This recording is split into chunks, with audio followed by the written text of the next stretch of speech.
Hello everyone, welcome to Currentnomics YouTube channel. तो आज start करते हैं डेली करंट अफेयर सीरीज़ का 27th एडिशन।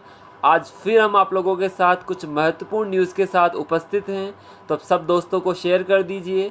साथ में जो हमारा टेलीग्राम चैनल है करंटनॉमिक्स के नाम से, वहाँ पर daily multiple choice questions Hindi में और इंग्लिश में दोनों की सेपरेट पीडीएफ आपको अवेलेबल करवाई जा रही है। तो ज़्यादा से ज़्यादा लोग उसमें पार्टिसिपेट करें, अपने दोस्तों को शेयर करें, ताकि आप डेली करंट अफेयर से अपडेट यहाँ पर रह सकें। तो स्टार्ट करते हैं आज के करंट अफेयर्स के एडिशन से। आज क्या क्या हम डिस्कस करने वाले हैं।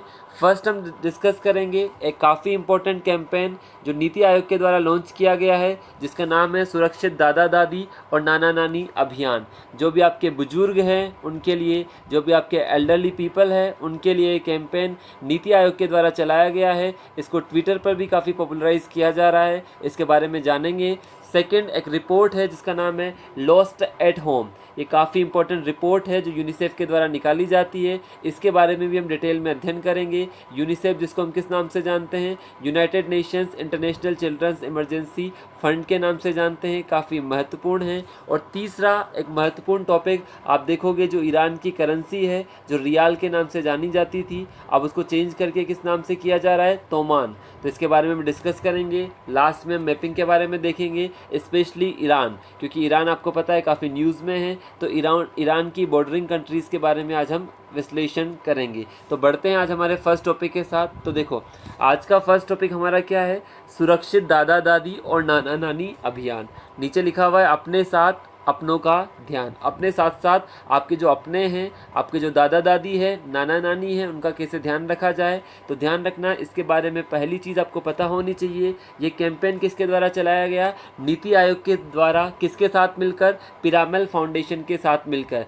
जो पिरामल फाउंडेशन है, पिरामिल ग्रुप की क्या है, एक हम बोल सकते हैं पिरामिल जो ग्रुप है आपका, उसकी अलग से ये ब्रांच है जो आपका जितना भी जो दान वगैरह सेक्टर होता है, ये हेल्थ वाले सेक्टर के अंदर, आपके लाइवलीहुड सेक्टर के अंदर, स्किल डेवलपमेंट सेक्टर के अंदर काफ़ी एक्टिव है, काफ़ी ज़्यादा ये डोनेट करती है।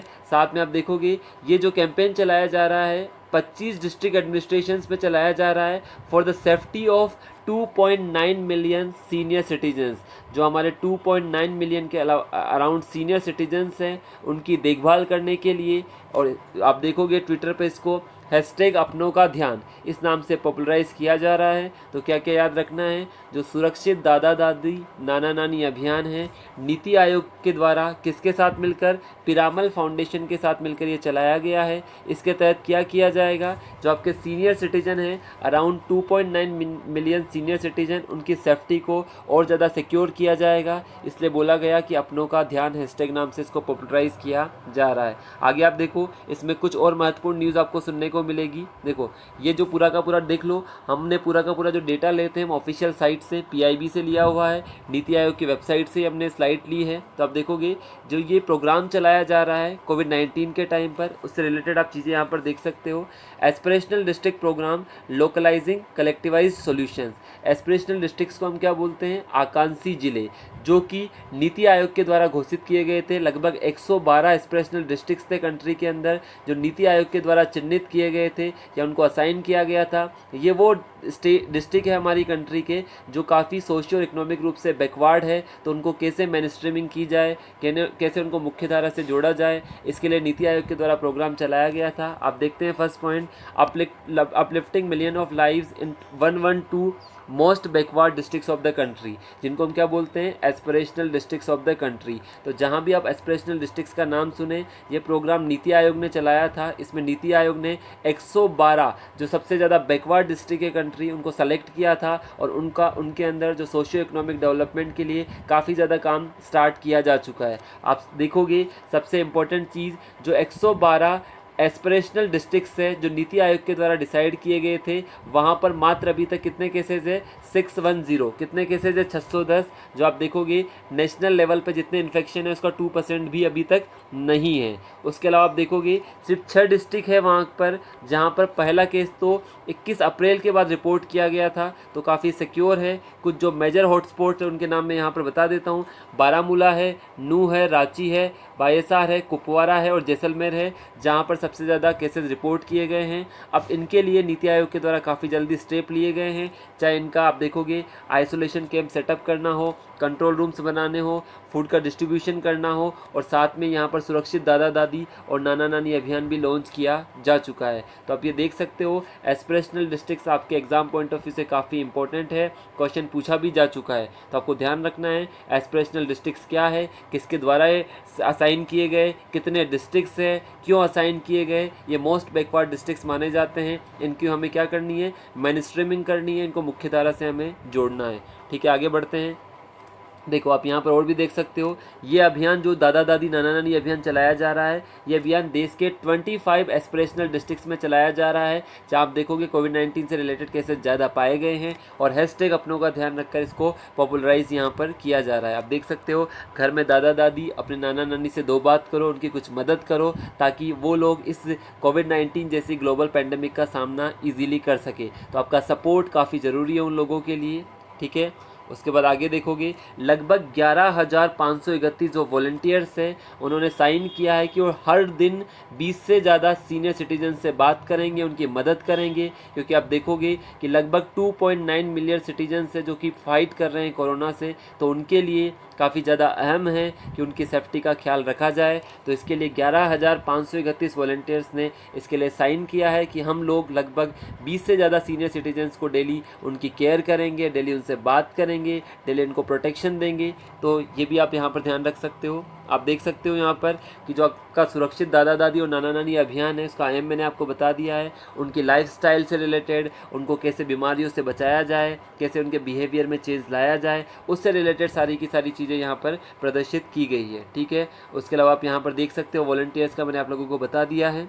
ठीक है, और इसको ट्विटर पे भी काफ़ी ज़्यादा पॉपुलराइज़ किया गया है, वो भी हम लोगों ने देख लिया है। ठीक है, साथ में मैंने आपको डेटा भी यहाँ पर क्लियर कर दिया है। तो आई थिंक आपको ये अभियान क्लियर होना चाहिए जो 25 एस्पिरेशनल डिस्ट्रिक्ट्स में नीति आयोग के द्वारा चलाया जा रहा है। हैशटैग अपनों का ध्यान को पॉपुलराइज यहाँ पर किया जा रहा है। नेक्स्ट न्यूज़ पर हम चलते हैं।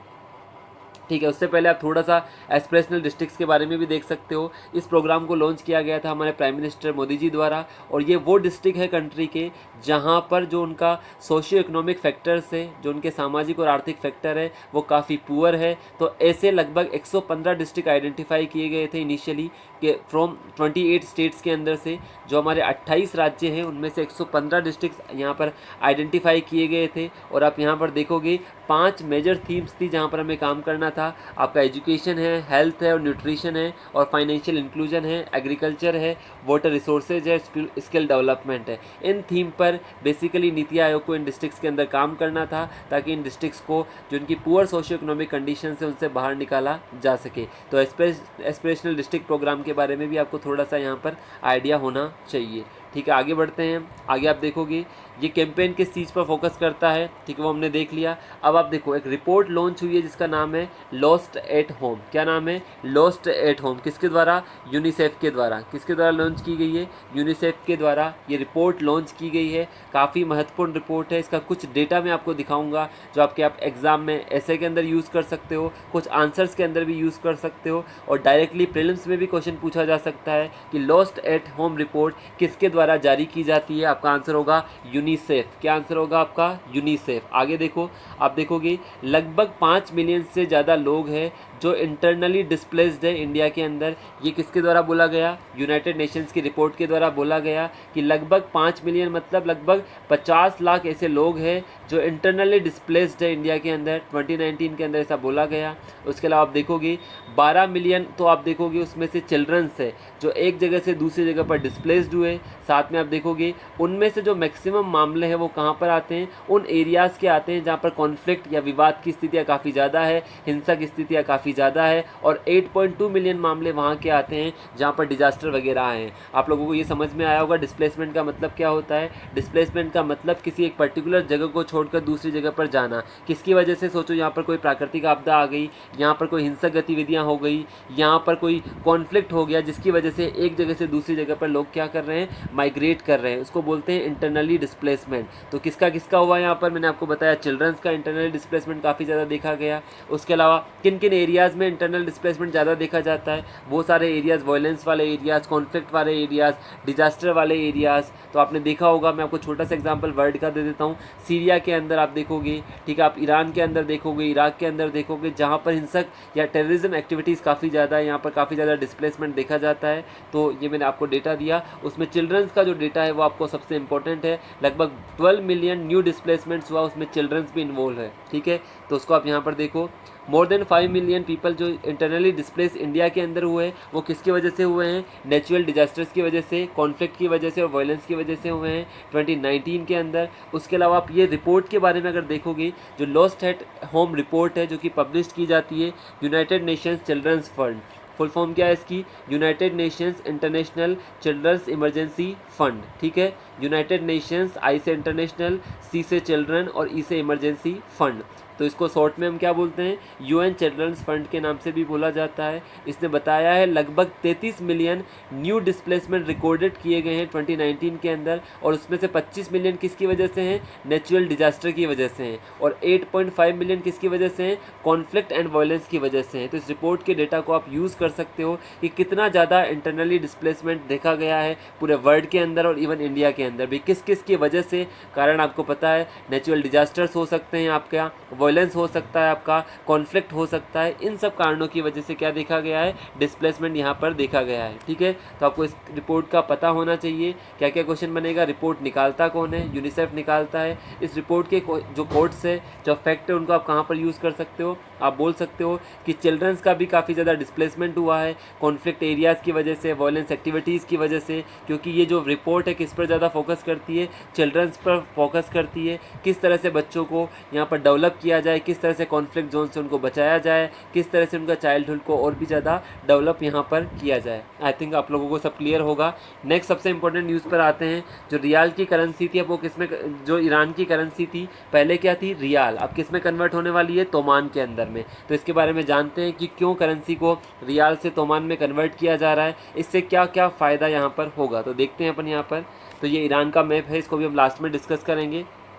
देखो, जो ईरान की पार्लियामेंट है, उन्होंने एक बिल पास किया है जिसमें गवर्नमेंट ने अलाउ किया है जो उसकी करेंसी के पीछे 4 जीरो लगे हुए हैं उसको हटाने के लिए। मतलब होगा क्या?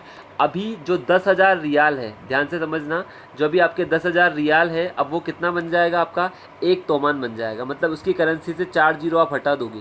समझ रहे हो 4 जीरो हटाने का मतलब? अभी जो आपके 10,000 रियाल है, 10,000 रियाल मिलकर क्या बनेगा? 1 तोमान बनेगा। अब इस स्टेटमेंट को दोबारा पढ़ो। Iran parliament has passed a bill allowing the government to slash 4 zeros from the rial and authorizing its replacement with another basic unit called the toman. Simple सी चीज़ है कि अभी जो आपके 10,000 रियाल की वैल्यू है वो किसके बराबर होगी? 1 तोमान के बराबर होगी। मतलब आपने आपकी करेंसी के पीछे से 4 जीरो यहाँ पर हटा लिए हैं। तो आप नीचे पढ़ सकते हो, under the bill Iran national currency will be change from the rial to toman. अब किस में बदल जाएगी? ये रियाल से तोमान में बदल जाएगी। और इसकी वैल्यू कितनी होगी? अब 10,000 रियाल मिलकर एक क्या बनाएंगे? 1 तोमान यहाँ पर बनाएंगे। तो आप सब लोगों को क्लियर होना चाहिए ऐसा क्यों किया गया। आप सब लोगों को पता है, जब किसी कंट्री की करेंसी डिवेलुएट होती है, करेंसी की कीमत लगातार घटती है। उसके अलावा आप देख सकते हो यूएसए के द्वारा जो यहाँ पर सैंक्शंस लगाए गए थे, उससे यहाँ की करेंसी पर काफ़ी विपरीत प्रभाव पड़ा था, काफ़ी ज़्यादा इफेक्ट यहाँ पर आया था। वो मैं आपको रीजंस बता देता हूँ। आप देखो, ये एक प्रोसेस है जिसके अंदर कंट्री की करेंसी को वापस रीवैल्यू किया जाता है, या जो कंट्री की पुरानी करेंसी होती है उसको न्यू करेंसी के अंदर कन्वर्ट किया जाता है, ठीक है। तो यहाँ पर आप देखोगे, पहले तो उनकी जो करेंसी है रियाल वाली करेंसी, वो किस में कन्वर्ट होगी? तोमान के अंदर। मतलब एक नई करेंसी आएगी। इससे क्या होगा? जो उसकी लगातार कीमत घट रही है उससे निजात मिलेगी, फाइनेंशियल ट्रांजेक्शन्स में अब आसानी होगी। यूएसए के सैंक्शंस की वजह से काफ़ी सारे इश्यूज़ यहाँ पर क्रिएट हो गए थे, उनमें थोड़ा सा इनको रिलैक्सेशन यहाँ पर मिल सकता है। तो आप देखोगे यहाँ पर इन्फ्लेशन भी काफ़ी ज़्यादा बढ़ चुका था, करेंसी का डिवेल्यूएशन, मतलब करेंसी की कीमतें लगातार यहाँ पर गिरती जा रही थी। जैसे आपने देखा होगा कि कभी कभार भारत की डॉलर के मुकाबले कीमत काफ़ी तेज़ी से गिरती है, कभी आराम से गिरती है। तो जब करेंसी डिवेल्युएट होती है तो उस केसेस में भी ये स्टेप लिया जाता है, और इस स्टेप को इंस्टेंटली नहीं लिया जा सकता। ध्यान रखना, रियाल को तोमान में कन्वर्ट होने में 2 साल लगेंगे। अभी पार्लियामेंट के अंदर बिल आया है, दूसरे हाउस से भी ये वहाँ पास होगा। उसके बाद होगा क्या? फाइनली लगभग 2 साल लगेंगे। 2 साल के अंदर रियाल को पूरी तरह से तोमान में कन्वर्ट कर लिया जाएगा, ठीक है। आप यहाँ पर देख सकते हो, ये मूव का इसका रीज़न मैंने आपको बताया कि यूएसए के द्वारा लगाए गए सेंक्शंस है। उसके अलावा काफ़ी ज़्यादा जो यहाँ की करेंसी है 1971 से लगभग 3,500 बार यहाँ की करेंसी की कीमतें यहाँ पर गिरी है।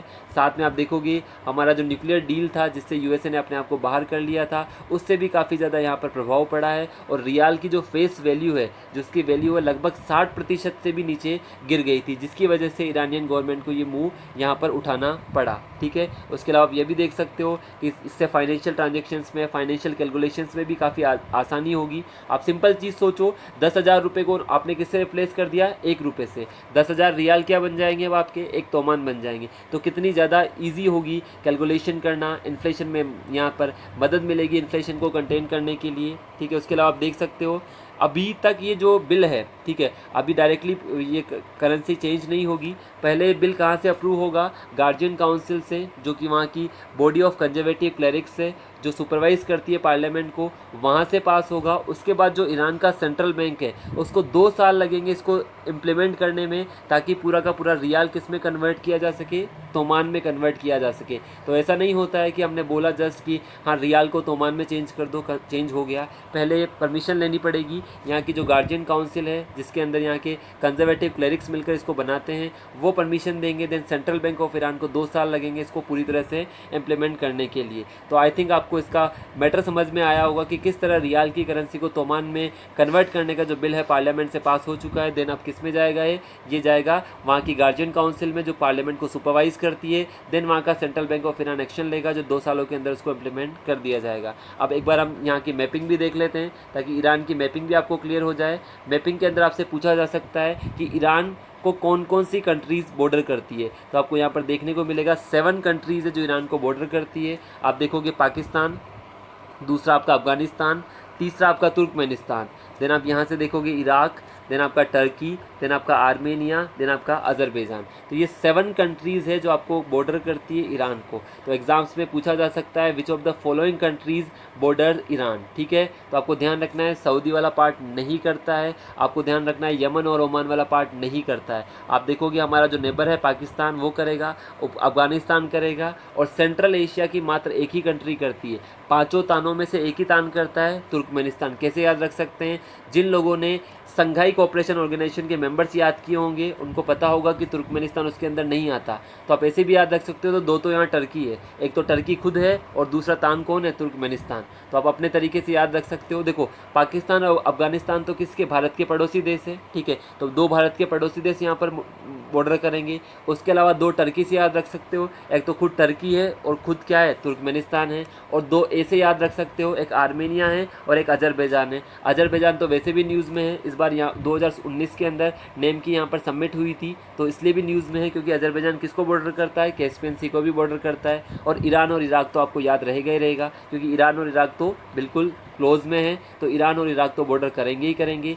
2 भारत के नेबर करेंगे, पाकिस्तान अफगानिस्तान। 2 टी नाम से करेंगे, टर्की नाम से, एक तुर्कमेनिस्तान और एक टर्की। और 2 ए नाम से करेंगे यहाँ पर अजरबैजान और आर्मेनिया। आई होप सब लोगों को ये क्लियर होना चाहिए। तो जो आज हम लोगों ने डिस्कस किया है, ठीक है, तो यहाँ से आप लोगों को काफ़ी हेल्प मिलेगी इन करंट अफेयर्स को मेमोराइज़ करने में। और इन डेली करंट अफेयर्स के माध्यम से हम ट्राई करते हैं कि बेस्ट पॉसिबल आपको करंट अफेयर्स का सारा सोल्यूशन प्रोवाइड किया जाए।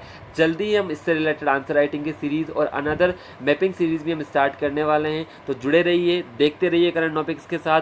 Thank you very much.